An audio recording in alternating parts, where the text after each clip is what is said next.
धावत्या गाडीत जातीयवादाचा भडका, ठाण्याच्या महिलेवर धारदार हल्ला। पालघरजवळ धावत्या अवंतिका एक्सप्रेसमध्ये जातीयवाद चिघळला आणि परिणामी एका महिलेवर हल्ला झाला। ठाण्याच्या ॲडव्होकेट शीतल भोसले यांच्यावर धारदार वस्तूने वार करण्यात आला असून त्यांना विवस्त्र करण्याचा प्रयत्न देखील झाल्याचा धक्कादायक आरोप करण्यात आलाय। 3 मे रोजी ठाण्याच्या ॲडव्होकेट शीतल भोसले या इंदोर येथे शिकणाऱ्या मुलाला आणण्यासाठी अवंतिका एक्सप्रेसच्या सामान्य डब्यातून प्रवास करत होत्या। त्यांच्या हातातील रुद्राक्ष माळ आणि छत्रपती शिवाजी महाराजांचे नाव पाहून एका अल्पसंख्याक महिला प्रवाशाने वाद सुरू केला। वाद इतका चिघळला की काही प्रवाशांनी मिळून भोसले यांच्यावर धारदार वस्तूने हल्ला केला। त्यांना हातावर जखम झाली असून मानेवर वार टाळण्यात त्या यशस्वी ठरल्या। विशेष म्हणजे या महिलेला डब्यात विवस्त्र करण्याचा प्रयत्न झाल्याचा आरोपही त्यांनी केला। या हल्ल्यानंतर वलसाड स्थानकात तात्काळ पोलीस कारवाई झाली। संबंधित महिला आणि एक पुरुष प्रवासी पोलिसांच्या ताब्यात असून पीडितेवर उपचारानंतर तक्रार दाखल करण्याची प्रक्रिया सुरू आहे। या घटनेनंतर तणाव वाढला असून पालघर स्टेशन परिसरात मोठा पोलीस बंदोबस्त तैनात करण्यात आलाय। कायदा व सुव्यवस्थेसाठी प्रशासन सतर्क आहे। जातीयवादाच्या या धक्कादायक प्रकारची सखोल चौकशी होणार का? आणि धावत्या गाडीत महिला प्रवाशांच्या सुरक्षेचा प्रश्न पुन्हा एकदा ऐरणीवर येतोय। नमस्कार, मी ॲडव्होकेट शीतल भोसले। मी काल अवंतिका एक्सप्रेसने इंदोरसाठी प्रवास करत होते। मी काल एक माझ्या शेजारी रुबीना पठाण नावाची मुस्लिम लेडी बसलेली, आम्ही सोबतच बसलो मुंबई सेंटरपासून। जेव्हा बसलो आमच्या रँडम गप्पा चालू झाल्या। माझ्या हातात रुद्राक्षाची माळ होती आणि तुळशीची माळ होती। तिने मला तेव्हा पहिल्यांदा विचारलं, ये क्यों पहनते हो आप? तर मला असं वाटलं तिने उत्सुकतावच विचारलं म्हणून मी त्याची महती सांगितलं। तिने मला असं उपहासाचं हसलं, असं बकवास असं करून दिलं। मग मी तिला बोलले, ते म्हटले आपके बुरखे के बारे में हम कुछ बोलते हैं क्या? हा तो विषय तिथे संपवला। नंतर परत तिने मला थोड्या वेळात हा माझा धागा असा साईडला करून पाहिलं, ये क्या है? म्हटलं शिवछत्रपती है। ते परत असं तोंडाचं असं काहीतरी हे केलं, तो विषय परत तिथे।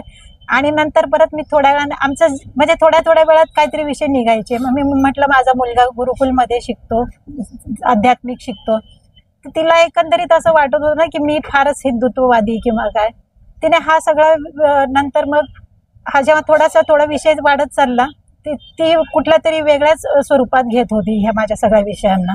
माझ्या डोक्यातही नव्हतं। मग नंतर आमचा वाद तर नाही म्हणता येणार याला, आमची चर्चा होती, पण हा वादावर तिने घेऊन गेली नंतर। आणि तिने सरळ माझ्या इथे हाताला, ॲक्च्युली तिला इथं वार इथे करायचा होता, पण तो हातावर आलाय माझा वार।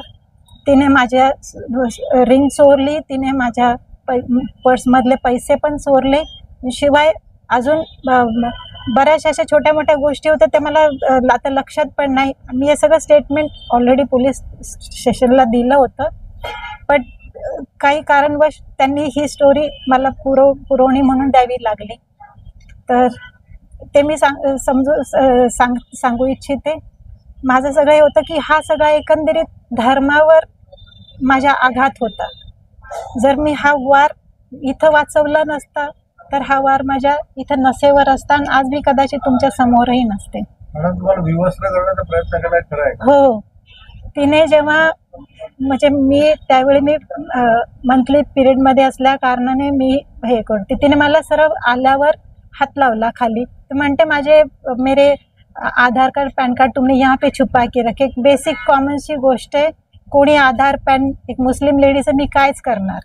आणि तिथे हात लावून ती म्हणते तूने यहाँ पे छुपाई। मला काय करायचं तिच्या आधार पॅनचं लपवून? आणि तिने सरळ माझी पॅन्ट खाली ओढली। तो काही लेडीज डब्बा नव्हता, तिथे सगळे जेंट्स होते। आम्ही फक्त म्हणायला आम्ही 3घच लेडीज होतो, सगळीकडून जेंट्स होते। तिने तेवढ्याच लोकांसमोर माझे सलवार खाली ओढली आणि वर एक मुलगा व्हिडिओ बनवत होता, ते त्याला सुद्धा धमकवलं। त्या पोराने तो व्हिडिओ लगेच बंद करून टाकला, डिलीटच मारला त्याने पोराने।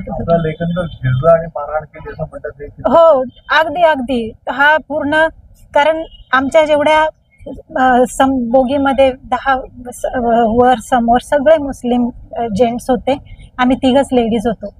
गंमत अशी झाली, त्यांनी सगळ्यांनी असा घेराव घातला, म्हणजे इकडून ह्या गेटने जायला नको किंवा मागं पळायला नको।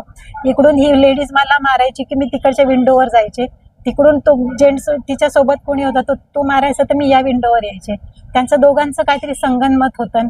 मी का टार्गेटेड होते मला नंतर ते लक्षात आलं, कारण तेवढ्या सगळ्या बोगीमध्ये मी एकटीच हिंदू लेडी होती, सगळे मुस्लिम होते तिथं, सगळे जेंट्स लेडीज सगळे मुस्लिम होते, मी एकटी लेडी हिंदू होते तिथं.